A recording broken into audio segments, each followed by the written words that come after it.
చురుగ్గా పెరగాలంటే ఏం చేయాలో చెప్తానండి. చాలా మందికి అయితే మొక్క సరిగ్గా అయితే పెరగదు తులసి మొక్క.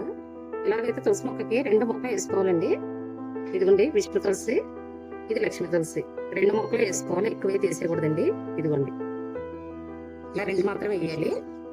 గుబురుగా పెరగాలంటే మొక్క అయితే పొడవుగా పెరగకూడదండి. ఎప్పటికప్పుడు ఇలాగా వెన్నెలు వస్తాయి కదా, వచ్చినప్పుడల్లా ఇలా తీసేసుకుంటూ ఉండాలండి ఇవి.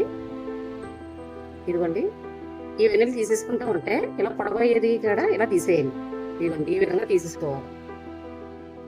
తీసుకుంటే మొక్క మీకు ఇలా కింద చేసుకొస్తుందండి, ఇలాగా గుబురుగానే. ఇదిగోండి ఈ విధంగా ఈ పొడవగా వచ్చినవి తీసేసుకుంటా ఉంటే ఇప్పటికప్పుడు కింద చేసుకొస్తాయండి కొమ్మలు. ఇదిగోండి నా మొక్క అయితే అలాగే ఈ దేశం రోజైతే అయిందండి. నేను అలా పెరగకుండా పొడవుగా పెరగకుండా అయితే ఇవి తీసేసుకుంటా ఉంటాను. ఇదిగోండి ఇది మళ్ళీ పొడవుగా పెరిగినప్పుడు మళ్ళీ పైన తీసుకోవాలి.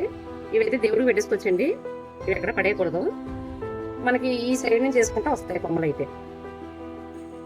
వీటికైతే ఎటువంటి ఎరువులు అయితే అయిపోతుంది. నీళ్లు మాత్రమే ఒక పూట వేసుకుంటే సరిపోద్ది. దీనికైతే ఎరువు ఏమి ఉండదు, ఎందుకంటే మనం శుభ్రం చేసుకున్న దాన్ని బట్టే ఉంటుందండి తులసి మొక్క. ఎప్పుడు కూడా ఎండిపోయిన ఆకులు అటువంటి తీసుకుంటూ ఉండాలి. ఒక పూట నీళ్ళు వేసుకుంటే సరిపోతుంది, ఏమి ఎరువు ఏమి ఉండదు దీనికి. నేను చెప్పినట్టయితే మీరు చెయ్యండి, ఇంకేం అవసరం లేదు. ఒక పూట నీళ్ళు వేసుకుని ఎండ ఎక్కువగా తగిలే చోట అయితే ఉండకూడదు మొక్క. ఉదయం తగిలి కొంచెం నీడ వస్తే సరిపోద్దండి. నేను చెప్పినట్టుగా ఇలా చిగురు తీసుకుంటా ఉంటే మొక్క అయితే బాగా పెరుగుతుంది. గుబురు కానీ పొడవ అయితే ఎదగకూడదు. పొడవగా ఎదిగిందంటే మొక్క బరువు అయిపోయి పైన బరువు అయిపోద్దండి. చిన్న అయితే కింద అయితే ఇదైపోయి మొక్క వాలిపోద్ది. నేను చెప్పిన విధంగా మీరు చేసి చూడండి. ఒకరైతే కామెంట్ పెట్టారు, మొక్క సరిగ్గా ఎదగట్లేదండి, 3 నెలలకే నిద్రపోతుంది అనేసి. వాళ్ళకైతే చెప్తున్నానండి. నేను చెప్పిన విధంగా మీరు చేసి చూడండి, మొక్క అయితే చాలా బాగా వస్తుంది మీకు. అయితే వీటికి వచ్చిన విత్తనాలు ఉంటాయి కదా, ఈ విత్తనాలన్నీ తీసి ఇందులో వేస్తానండి నేను. అవేంటి ఇవైతే పూజకి వాడుకుంటాను.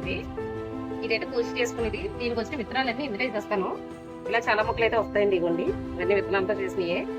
నేను చెప్పిన విధంగా రోజుకి పూజకి ఇవ్వండి పైన ఇలా తీస్తూ ఉంటాను. తీసి పూజ దగ్గర పెట్టుకుంటాను కదా, మళ్ళీ ఇలా సైడ్ నుంచి కొమ్మలు వేసుకుని ఇదిగోండి. ఇదిగోండి మధ్యలో ఇలా తీస్తే వెన్ను మీకు 2 కొమ్మలు వేసుకొస్తాయి. మళ్ళీ ఇక్కడ వచ్చినప్పుడు మళ్ళీ ఇక్కడ తీస్తే మళ్ళీ ఇటు నుంచి ఇలా 2 కొమ్మలు వేసుకొస్తాయి. అలా గుబురుగా వస్తుంది మీకు మొక్క. నేను చెప్పిన విధంగా చేయండి, మీకైతే మొక్క అయితే చాలా బాగా వస్తుంది.